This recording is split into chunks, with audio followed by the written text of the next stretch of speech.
What's up? This is Damon here. I'm here to give you guys a little tip and a little trick on how to get your, to fix your back. And at the same time, for those of you who are women, or maybe even some of you men, I don't know, want a better booty, there's a trick to getting a better booty, okay? And it's more than just doing more squats and lunges, all right? There's one thing that someone with back pain and someone with no ass have in common. Okay, and that one thing that they have in common is they have tight hip flexors.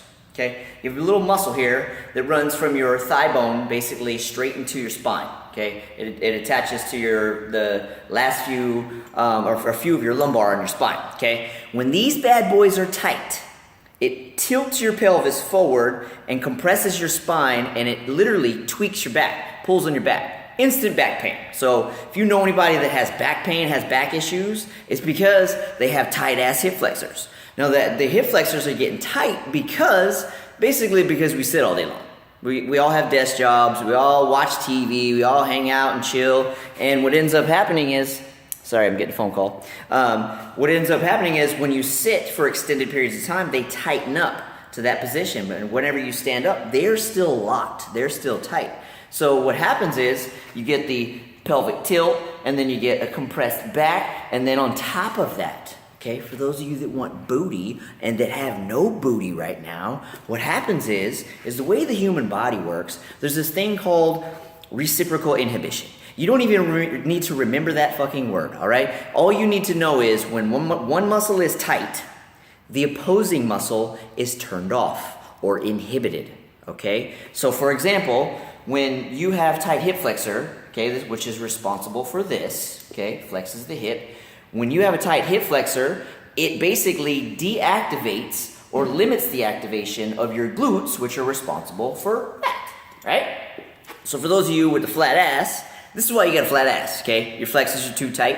And even the ones that don't have a flat ass, if you got back pain, because I found it's very, very common that some people have good butt genetics and they can have really tight hip flexors and still have a big old booty because they got good butt genetics, like I do. I got really good butt genetics. So you can still have a big ass even with tight hip flexors, all right? Depending on your genetic makeup. But the whole point of this is, if you don't have an ass and you want to have an ass, you gotta loosen your flexors, okay? You gotta smash these fuckers out. You gotta break them up, okay? Break them up, stretch them, keep them loose every damn day. Because the looser that you get these, you're gonna eliminate your back pain. And then on top of that, you're also going to basically allow your glutes to fire. So that means when you're doing your squats, when you're doing your lunges, when you're doing your deadlifts, when you're doing your hip thrusts, when you're doing all these things to develop your ass, or even if you're a dude and you're just trying to like squat more weight, get your flexors loose, you'll be able to push more weight because your glutes are your prime movers, okay? So we gotta get these flexors loosened up. And most people don't know this. This is why I'm making this damn video, because most people don't know shit about the human body, especially personal trainers. They don't know shit. So I'm breaking the mold. I'm gonna teach you what you need to know so you can get that body, baby. So, here's a little technique. And what's crazy is for years I've been using a whole bunch of other methods to fix these flexors. Just last week, I came up with this brilliant fucking idea of a new way that's much easier, and it's very, very painful, but it's very, very, very effective. So I'm gonna show that to you right now, this little technique that I'm talking about. So this little technique that I'm talking about, I just call it the hip flexor smash, okay? And it's using a barbell and a weight plate and a landmine attachment. If you don't have like a landmine attachment like I have over here on my thing, which I'll show you in a second, on my rig, you can just put a barbell in the corner of a room, or in the corner of like a squat rack. You can put it anywhere that's just gonna stabilize it, and then put a weight on it, clip it on there so the weight stays still, and then do what I'm about to show you right now. So watch this, watch this. Okay, see this right here? This is the landmine attachment right here. See how it's attached to my rig? So basically what we're gonna do is, I'm gonna get on the floor here, and what I'm gonna do is I'm gonna straddle this weight. Yeah, you women, I know you know all about straddling, okay? Just don't be shy. Just don't be shy, okay? So I'm gonna get right here, straddle this weight, and then what I'm basically gonna do, let me cover this real quick. So, the area that we are trying to pinpoint, okay, when it comes to your flexors, listen to me. Okay, listen to me. Okay, when it comes to your flexors, all right, let me point this down so you can see this. When it comes to your flexors, okay, find your hip bone, okay? Your hip bone right here in front. If you're really, really fat, you're gonna have to dig really deep. But find your hip bone. Right inside of it, there's a whole series of musculature right there.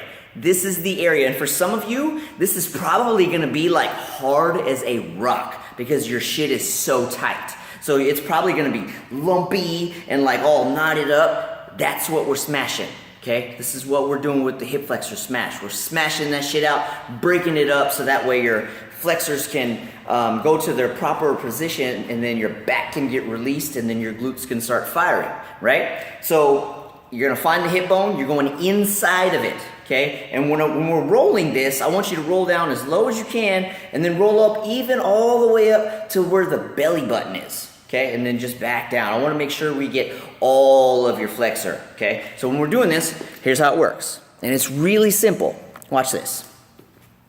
Watch this. So, and I recommend that you do this every damn day, but especially right before you train legs or you train booty or you do anything with the legs, sprint, run, jump, whatever the fuck you're using your lower body, roll your flexors, okay? Do it. It's gonna make you perform better, make you lift more, it's gonna make your muscles activate better, it's gonna make everything better. So what you're gonna do, straddle this, and then you're just basically gonna lay back and then pull this on top of you, like this, and then you're gonna straighten the leg that's on the same side of the flexor you're rolling. Let me adjust this a little bit.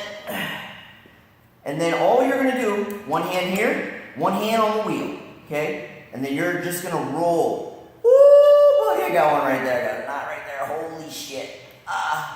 And you're just gonna roll back and forth, nice and slow.